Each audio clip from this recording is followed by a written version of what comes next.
My favorite thing, stargazing, and we can pretend this is the morning sky because that could be Venus I'm looking at rising there, the bright star up here on White Top Mountain in near Damascus, Virginia, one of my favorite spots.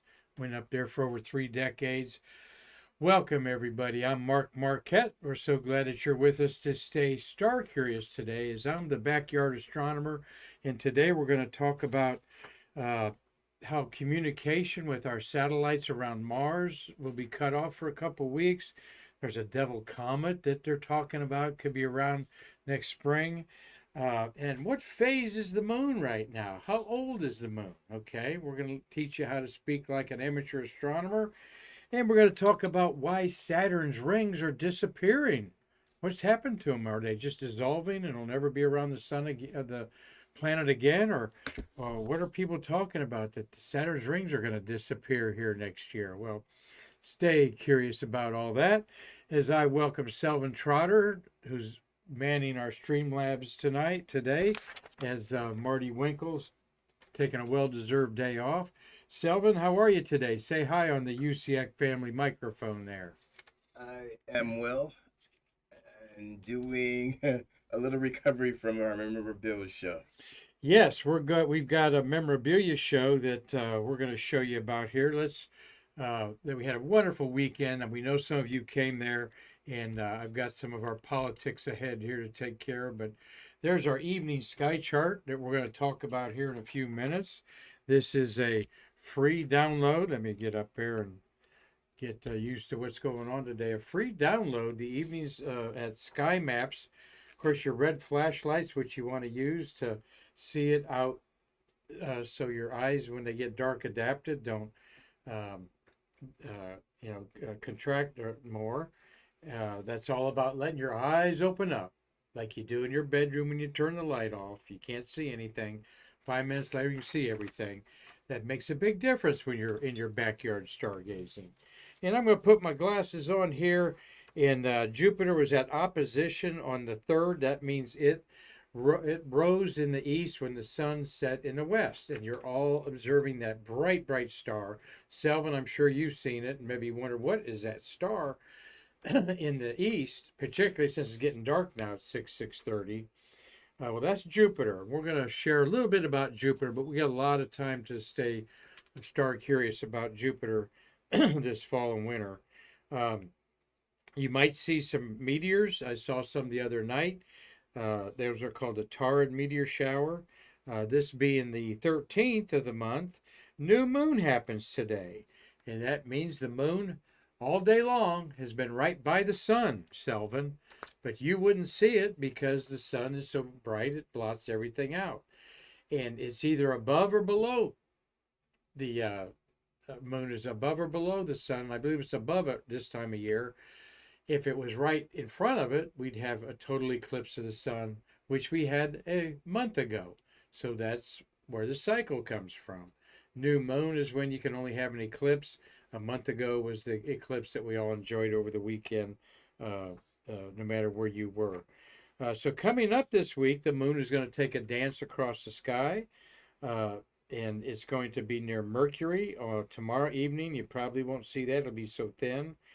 But about Thursday or Friday, let's see, uh, you'll start seeing the moon in the sky, and then a week from today, it'll be first quarter moon. And so the moon is what we call 0 days old today, and you'll see it at about 3 days old, and you'll understand more about that and talk like an astronomer here in just a little bit. We've got a wonderful week, action-packed week ahead as we welcome to the museum Mr. Jack Lausman and Rusty Schweikert. I don't think Rusty's ever been here before, but Jack has, celebrating the 50th anniversary, a 1 hour autograph session before they go out to Kennedy Visitors Complex and host a panel discussion before the movie um, about Skylab called Searching for Skylab is done. And the documentary makers will be on Stay Curious, if not later on Friday. We'll have a recorded show with them. Then we have Nicole Stott and her book signing for Back to Earth on Saturday from 1 to 3 with that beautiful earthling here in our museum for about her third time in 3 years. So we'll be looking forward to seeing Nikki, and we hope you got your book. If you don't, we'll have him here to buy. Well, there is who's that? There's Terry White talking to our good friend, our new friends Julia and her husband. She is the outreach events coordinator for the Astronaut Memorial Foundation, the Mirror. And there you see a little flavor of our setup at the wonderful Beachside Hotel Saturday. We are doing our Galaxy of Giving. Got some of this stuff a little out of sync here. This week, there's where your QR code, and we will announce tomorrow some of the gifts that we're giving away for your donations. There's Tim Gagnon, the patch guy, talking to Mr. Bob Seek, who launched 57 shuttles as the launch director, but more importantly, was a fixture in creating the whole shuttle processing management side of it. Tim, good friend of the museum, before I was even here, he's got couple dozen patches floating around the earth, and he does a lot of commemorative patches. So he had a good day. Bob was there to get some of his memorabilia praised by our good host, Mr. Ken Havocott. And this, we're going to have a stargaze with the Brevard Astronomical Society on Thanksgiving Saturday at the Brevard Veterans Center on Merritt Island. And canned donated food, please, is what we ask for your entry fee. Telescopes will be there to see Jupiter and Saturn. And at 6, 7, and 8 o'clock, we'll do a star talk on royalty, a monster and a hero in the sky. There's Mr. Jay Honeycutt with wonderful painter of that painting there, Mr. Ron Woods. Ron Woods was the White Room tech that suited not in the White Room, the suit room in the ONC before the astronauts went out to get on a rocket launch. He was the one that put them in their spacesuits, and there he is with Mr. Jay Honeycutt, who's done a few shows with us and is going to do more, and we'll have Jay back as soon as he can. And hello, Jefferson Michaelis. Yes, sir. And his pretty wife, Carla, with Joseph Smith there, one of the first members, volunteers here at the museum. And Jefferson is from Brazil and does a tremendous outreach with kids. And I'm going to make a comment for those kids tomorrow, Selvin, at the Astronaut Memorial Foundation, something I always look forward to. So, Jefferson, thank you for what you do to spread the word about our museum. He stays about half the year up here in America and then the other half down in Sao Paulo, Brazil. And enough of our memorabilia show. We do thank everybody. We had a bunch of noisy rockets over the weekend. Carlton Bailey was on top of that as he got the launch and the landing right there of the first stage at the night launch about 8:30 Saturday night. That was Friday night. And that's a beautiful shot there, all on one piece of digital image there, the launch and the landing of that first stage. Some pretty pictures that Carlton took. We know not all of you get to see this, and we make fun of it that they're noisy and keep our dogs up. Quite frankly, they're mesmerizing. You hate to miss one because you never know what you're going to see. Everyone is a little bit different depending on the atmospheric conditions. And after hundreds of these, none of them have blown up. So, but it's a pretty sight, a lot of good rhythm to it as you see the cloud vapor after about a minute into launch. Then you see this beautiful scene that Carlton took of you're looking up the 9 Merlin engines that look like a beautiful cluster there. Just before the second separation of the first and second stage, you see this red flame turn to orange and then a turquoise for a few seconds, and then it stops and you see the separation. The first stage ignite. It's really a cool thing. Mostly night launches all year this year. Here's the day launch. That was yesterday afternoon at 4:08. This was a paying customer, SES, the world's global maker of satellites, launching some of their beautiful shots there, Carlton. It was tricky here at the coast when I was over at the boat ramp in Port St. John, and it went through clouds in about 3 seconds and was gone. So this was a brief instant that Carlton captured that. And then it climbed up high before it got lost in the. And there you are looking down. You must have been in a clearer area than me. But thank you, Carlton Bailey, professional space journalist for over 30 years. And we appreciate him sharing his work with us. Well, there's that star map again. And again, to look at right in the center of what's going on, you go, what is that blue, Selvin? Well, the blue is the Milky Way. And yes, this is the last week that you'll be able to see the Milky Way. Next week, the moon will be too bright to interfere. But it's really fun to see in early November where it just kind of quickly flips over in the horizon there. So the bright stars of the summer triangle, Vega, Deneb, and Altair are easily visible there. You got the cross of Cygnus the Swan that has Deneb in it. Then the square in the middle is the Great Square Pegasus. And rising in the east is the brothers Gemini, and that's where Jupiter is, right between it. In Saturn, I'm looking at the wall there. Saturn is in Aquarius, okay?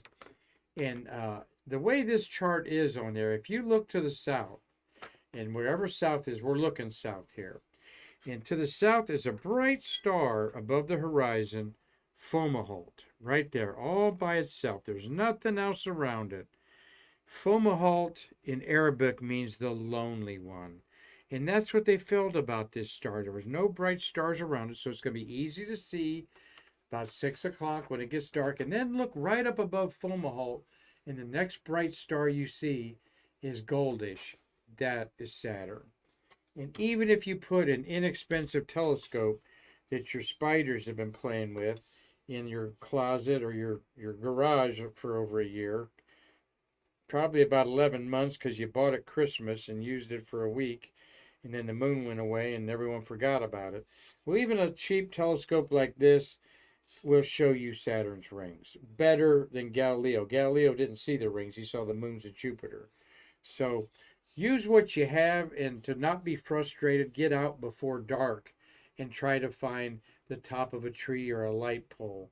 And when you do, line up your finder that I don't have in there. It'll make going outside very easy. But you can see Saturn's ring with everything, but you better hurry up because they're disappearing. In 2025, they're going to be gone. Now, are they dissolving and Saturn will never have its rings again? Are they blowing up? Is a comet plowing through them? Well, just stay a few more minutes curious here. So, let's see. We've got the Saturn will be near the moon on the 20th, a week from today. First quarter moon will be right near Saturn. So we'll remind you in a week about that to go out and see Saturn. Well, once in a while I get things from people in the museum, from the newspapers. This is what a newspaper looks like online, I guess. And several people, including Connie McDaniel, thank you, Connie, sent me this picture. NASA tool bag is lost in space, but may be spotted. Now, you're going to have some really good eyes to see this, and luck, and binoculars, okay? But the basic thing is that it's going to be a couple minutes ahead of the International Space Station. So if you see a space station fly over in the evening or early morning where you live, look, all you're going to see is the bright light as it's moving. But you may see something twinkle ahead of it. All right, and that would be this tool bag that the last two spacewalk astronauts accidentally, one of them let it go. They happened to be two women. I hate to point that out because it wasn't a woman's fault, but it was the last EVA that had two women doing it, Magali and Laura O'Hara, Jasmine Magali and Laura O'Hara. Things get lost once in a while, and there's the tool bag shown in this picture in space. And I doubt if you'll be able to see it, but it will burn up and nothing will be lost except $100,000 in tools that was inside of it. So um, that's why they have everything tethered to them. And though that astronaut that lost it won't be reprimanded, they'll certainly be reminded of the procedures that you go through. Well, there is the planet Mars in one of the most spectacular images ever made of it, a composite of the orbiting spacecraft from the European Space Agency, Mars Express. Been orbiting for quite a long time. I'll show you in a minute. What a spectacular view of what they call Valles Marineris, discovered by the Mariner 6 flyby. That is a Grand Canyon on Mars of the scale of the United States, not just a little scar in Arizona, but this crosses over 2,000 miles. Let me refresh my vocal cords here. As you look at some mist on the bottom and the left, on the top, there's volcanoes spotting.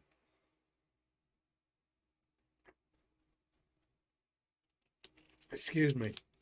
Don't see the polar caps because what's left of it says summertime. Spectacular image. And we got about a half a dozen satellites orbiting Mars, and two of them roving, three rovers, counting the Chinese rover if it's still alive. But guess what?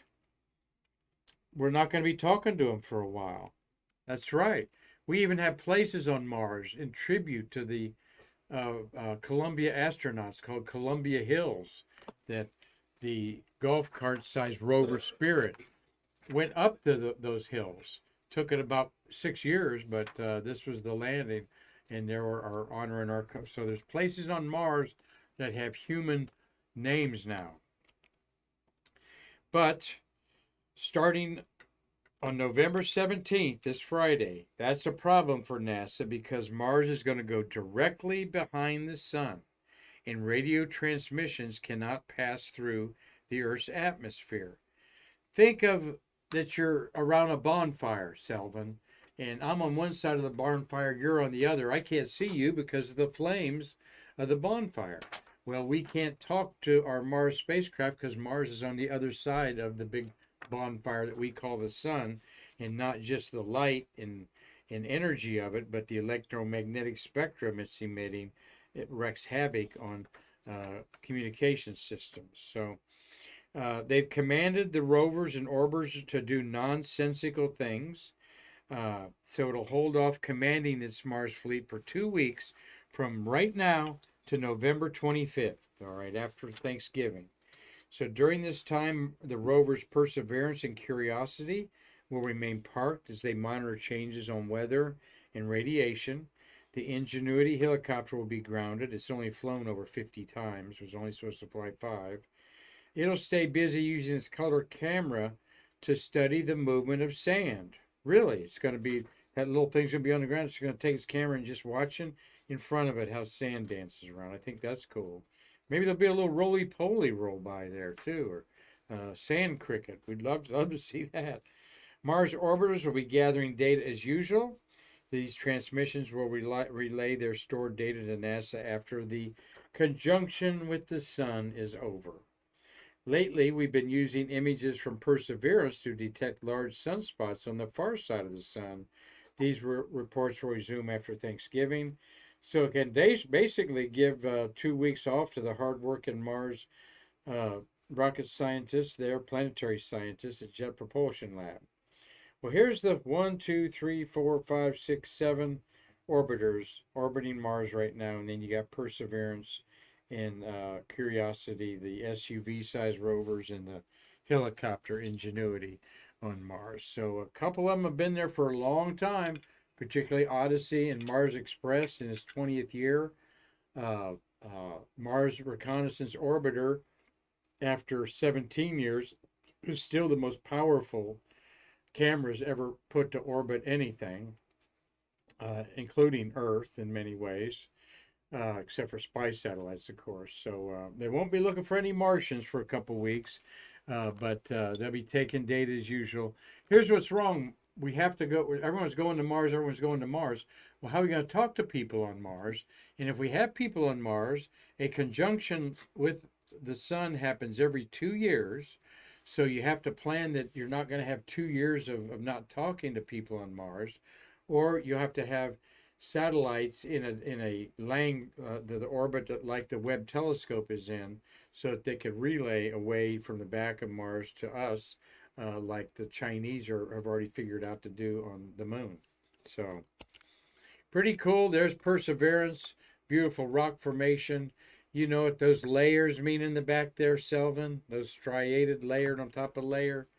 That can only happen when there's water and where there's sediment on top of the water over hundreds of thousands of millions of years. So Curiosity's Perseverance is right there where the water was. And it's getting so much data, both of these rovers, that it's like drinking from a fire hose, seriously, to figure it all out. So one day we're going to know that Mars did exist, life did exist on Mars. There's no doubt about it. Well, what's this look like to you? How about the horns of the devil? That's why they call this the devil comet. I don't like that. Comets are good things. They probably seeded water on our Earth, but nonetheless, a colossal comet 3 times larger than Mount Everest, known as Pons Brooks, has been making some waves in the astronomical community. It's 18 miles in diameter. That's huge. That's the size of Halley's Comet, which is a huge comet and the most well-known. Well, it has a trajectory that is bringing it into the solar system. We are looking at now as it's out by the orbit of Mars, I think. It'll pass by Earth in later this fall or in the early winter. And then it has an encounter with the sun. Its trajectory will bring it closest to Earth on June 2024. Okay, so it's still, then it'll go around the sun. It'll be visible as a faint star-like object with a distinct tail to the naked eye in June of 2024. Well, don't bet on it. Don't hold your breath, because there's always a comet of the century. I've seen 8 or 9 of them now, and they never pan out. Even the ones we want to rely on, like Halley's, was on the other side of the solar system from us, so it really wasn't that spectacular. Comets like this one, Pons Brooks, have highly elliptical orbits that bring them close to the sun for a brief time and then far away. So it takes 71 years to orbit. It's about like Halley's Comet, every 76 years. And then it loops in close and then goes way out past Pluto into the Kuiper Belt, they call it. Right now it's going over 40,000 miles an hour, but it'll be going 100,000 miles an hour when its closest encounter with the sun occurs April 21st. And then it'll loop around the sun and come by us on June 2nd. Well, and then it'll be propelled out back in the solar system, and you won't see it again, Selvin, until 2095. So that is the cool thing. If you go out and see it with your binoculars, or it gets bright enough that maybe you can take some pictures of it, which we hope to do, you know that you've seen something that in 2095 your grandchildren will be looking at, if you're lucky. So I know I won't be around 2095. Not sure I want to be around 2095, the way the world's going, but of course I would. The scientific discovery is what keeps us alive and fueled. Well, let's talk like an amateur astronomer here. Our closest neighbor in space, 250,000 miles away, the moon is going around the Earth at 2,100 miles an hour, 2,100 miles an hour. Now the Earth is rotating at 1,100 miles an hour. So the moon is going around the Earth 1,000 miles an hour faster. So you can actually see it move in the sky its own diameter every hour. Yeah, it's only half a degree across. So if it moves its own diameter of a half a degree every hour, every day it moves, 24 hours, a half a degree, 2 into that, is it moves 12.5 degrees every day, which is about the size of your fist. So you look at the moon when it comes up on Thursday night, I'm going to say you'll see it, maybe Wednesday night. You'll probably see it Wednesday night. It'll be a 3-day-old moon. 3-day-old moon? What's he talking about? Well, today's 0, so I'm going to tell you, what a 4-day-old moon looks like. There's first quarter. There's the waxing crescent. Here's the new moon today. Every day it's going to go its own fist to the left, your fist to the left. Then the next day at the same time, it'll be 2 fists where it was 2 days earlier, and so on. So it's like the fast car on the oval track that's going ahead of everybody, and every 28 days it laps everybody, and it starts all over again. And this cycle of going from a thin crescent moon to a quarter moon phase, and then to all of it that we see in the sky, and then it repeats itself sort of backwards. This was known to ancient civilizations for millions or thousands of years. I want to say millennia, thousands of years. And this is where the months came by. 28 days, basically 30 days in a year, a month. So we have sort of 13 full moons a year, some years, or 13 new moons a year. And because the 28 days is not the full lunar calendar. So much and so important about our moon. It's just good for you to know a little about it and talk like an astronomer. So above my head, we would call this a certain day. If new moon was to the right, all right, and first quarter is in the middle, 7 days later, that's right, that would be a 7-day moon. So how many days old is the moon? Well, the crescent's going to be 3 or 4 days old. First quarter is going to be 7 days old. A quarter is 4, right? 1/4. So 7 times 4 is 28. Get it? The next quarter of 7 days makes it 14. That's full moon. The next days of 7 go to 21. The moon is half seen again, but it rises after midnight. You only see that, you all that get up or stay up. And then on the 25th is what it was Friday. Those of you getting up over the weekend and seeing the crescent moon near the bright, brilliant planet Venus. So there's how you talk like an astronomer. As I say, Selvin, we're not going to see the Milky Way anymore because the moon is over 9 days old. And you'll go, oh, it's real bright in the sky, huh? Yeah, really bright, and everything else is washed out until it gets to the first quarter, a 21-day moon, and rises about midnight. There's a photo I took of the 4-day-old moon. It is quite spectacular, even in binoculars. Every one of those craters has a name after a human being, a real person or a mythological person. All the dark areas are named after oceans or seas. That oval up there at the top is the Sea of Crisis, Mare. The other dark area we're seeing next to the Terminator is the line between night and day. Doesn't have nothing to do with Arnold Schwarzenegger. It's our Terminator on Earth. We call it twilight, morning and evening twilight. Well, that whole area there that we're seeing of lava is called Mare Fecunditatis, Sea of Fertility, and so on and so forth. There's our star map again that can be your handy guide to outside in the sky and to find. I showed you where Saturn was again. Tonight, go out the next clear night, look directly south. You can see the planets with the moon out, all right? You'll see this even with the full moon. In fact, when the moon gets brighter, there'll be less stars. So you'll notice Fomalhaut all by itself in the south. If you're up north, look towards Florida. If you're in Florida, look towards Miami, okay? So you're going to see that bright star, and then go up above it, and you're going to say, well, look at that pretty gold star. It's bright, but not super bright. It's first magnitude bright, like Fomalhaut. That's the planet Saturn. And then over in the east, you look up, and you're going to see, whoa, is that an airplane coming in or a UFO? That's Jupiter. Jupiter is the 4th brightest thing in the sky all the time. Venus is the 3rd brightest thing in the sky all the time. Sun, number 1, moon, 2, Saturn, Jupiter, always the 4 brightest things in the sky. Jupiter because it's so huge and covered with clouds like Saturn, reflecting its light.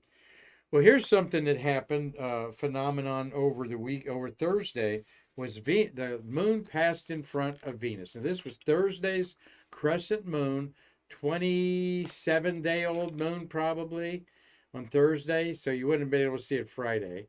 Venus was in a crescent phase, and the moon covered it up for about an hour. This was only seen in Europe, Western Russia, Greenland, and some parts of Africa and Asia. Everyone else, Venus was just incredibly close to the super thin crescent of the 27-day-old moon. So hope that some of you got to see that. And now let's just stun you a little bit with these rings of Saturn. All right. Oh, I just love looking at that gap down there. So, okay, that's that. There's Mikey's name. All right, let's go this way. Go next. There we are. Saturn will look like this in an amateur telescope. Okay, the better the telescope, the clearer it is. But this is how the rings are tilted right now. And because for nearly half of Saturn's orbit, the sun shines on the southern side of the rings. And then for the other half, it's on the northern side. All right. And the rings cross that orbital plane, they call it, every 15 years. And on May 6, 2025, is when Saturn crosses its equinox with the sun. And from Earth, the rings are seen edge on and appear as a thin line, giving the illusion that they have completely vanished. All right. So this is the last chance to see Saturn's rings really good. The last few years, it's been spectacular, as you can see here. At 6-year intervals, you see how the rings close up over a 15-year period and then open up in the 30-year orbit around the sun. So this is these might even be Hubble telescope images, are very good. What do you notice about the rings is that they're made up of multiple rings. There's a gap in the middle. And the outer ring is not as bright as the inner ring that's really white. And we had the spacecraft Cassini orbit Saturn for over 12 years, from 2000 to about 2012, somewhere in there. Its imagery is spectacular. And I beg you to go look up on, just Google NASA Cassini ring images, and you're going to see some spectacular things. There's an image of Saturn in infrared light from the Webb telescope, showing us how the rings are so bright because of the reflectivity of the ice on them. Now, the cloud surface of Venus doesn't, or of Saturn, doesn't emit much energy light. The three stars on the left are moons of Saturn. Now, to me, this is one of the most spectacular images ever taken. I mean, and I really mean that sincerely. I don't know what that is right there. What are we looking at here? Well, at the top, see the shadows? You are looking at vertical structures among the tallest seen on Saturn's main ring, rise abruptly from the edge of Saturn's ring to cast long shadows on the ring in this image acquired by Cassini spacecraft in 2009. Part of the Cassini division at the top, that's the dark area that you see between the rings, appears at the top, and you see ringlets in the interdivision. You can't see those from a telescope here. This image is about 750 miles wide. Okay, 750 miles wide. That's from here to Knoxville, Tennessee. Big area there. The vertical structures above the plane up there at the very top are over 1.5 miles high. And they're caused by moons above this ring actually pulling things up. You've all played with the magnet and making a face on a clown or something with a magnet and iron filings.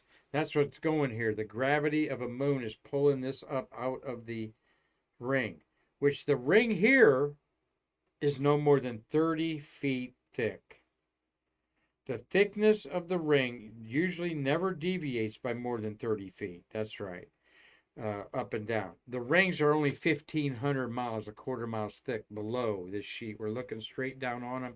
They look like the grooves of a record. They're constantly changing. Phonographic record, I mean, if you know. There's different materials that have different things there.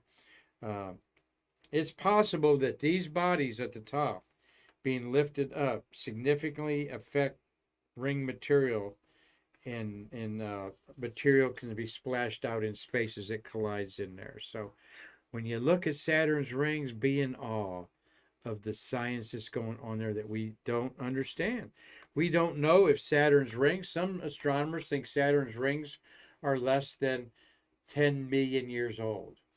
Others think that they might be over 100 million years old or 500 million years old, or maybe a billion years old. That's a big difference there. What are they? What are they doing? Well, I'll tell you, we just don't know.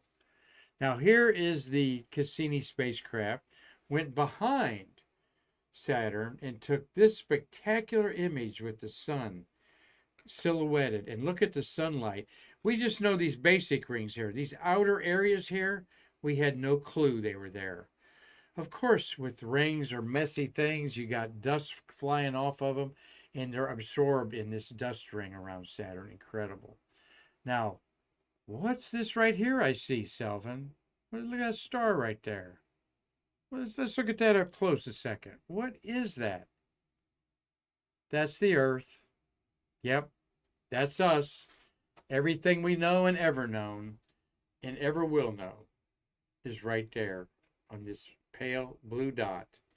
Such an insignificant thing. A billion miles away from Earth is this image. And Saturn's a lot brighter in the sky than we are because it's bigger and, of course, got the clouds and the rings to reflect sunlight. Though we're a blue marble with 70% oceans. That's what we look like. That is incredible, I think. I can't get enough of thinking that that's where we're sitting right now. All right? That's where I am right now, all right? Take a deep breath. Whew.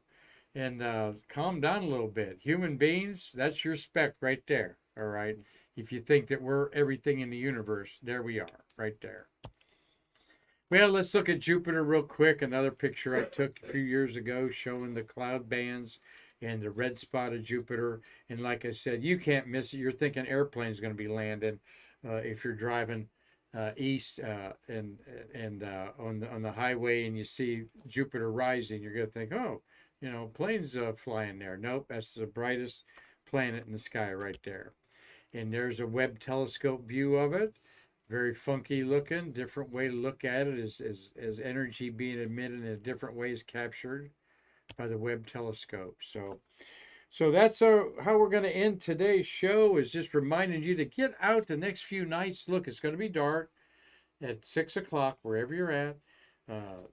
Wait for supper outside, okay? Or take your supper outside one last time and revel under the sky. Now here, if you're up here on White Top Mountain, all right, it's going to look like the far left over there on you. You'll see the Milky Way. And here, you can't see anything in a city. This is a gauge of light pollution to kind of show you as you go from a city out to the suburbs, how most of us are being robbed of the night sky. So hope you can get out and enjoy some of it. Keep in mind, as I look at this newspaper clipping, that solar storms are constantly headed to Earth. Every day there's coronal mass ejections off the sun, as it's very active right now. About 1 in 5 of them end up hitting the Earth and creating some beautiful aurora, or worse, they could wipe out our electronics if a big one comes our way. We'll have 3 days to know about it, but there's nothing to prepare about it. You just can't go out there and throw a bunch of lead lining over our electrical systems out there. But something to think about, and you'll hear about. So hope everyone's enjoyed staying a little star curious today. Hope that you get out and get a little bit of moonshine, as here's the crescent moon photographed at our Apollo monument at Spaceview Park last fall with this. That's planet Venus as it was in our autumn sky a year ago. Now it's in our morning sky. So thank you all. Selvin, do we have any comments or questions or things to clean up on our excellent Streamlabs job that you did today? Thank you. Um, We have listening William Whiting, Dave Stangy, Steve J, Doug Forrest, Cynthia Rossi, uh, Connie McDaniel, Robert Law, Jerry Jeriel, Carlton Bailey, and Louis Bingham just logged in. But I would like to say thank you to Bill and Connie for coming out Saturday to the Memorabilia Show and helping us. They were a great help as usual, and they are appreciated. That's right. Bill Whiting, Connie McDaniel, thank you for all your support of the American Space Museum. Sorry about the Buckeyes taking care of business up there with your Spartans there, Bill, but you expected that, brother. So just come on over to the good side of that team up north, okay? We're going to take care of them on the 25th. So, everybody, thank you. God bless you. And we'll be talking to you tomorrow about our Galaxy of Giving, some shuttles of the month, and who knows what. We're trying to effort some guests here. Had a couple lined up, but little flu bugs hitting us up here. So we'll put them off till later. But everybody, thank you for staying star curious. Hope you learned something about our starry sky. Go out there and get you some moonshine. It's the only kind of moonshine you can't get too much of. Tell him Marquette said, do a little dance out there under the moon too. So until next time, I'm Mark Marquette on behalf of the American Space Museum saying we can't wait to see you in our museum to bridge the space between us.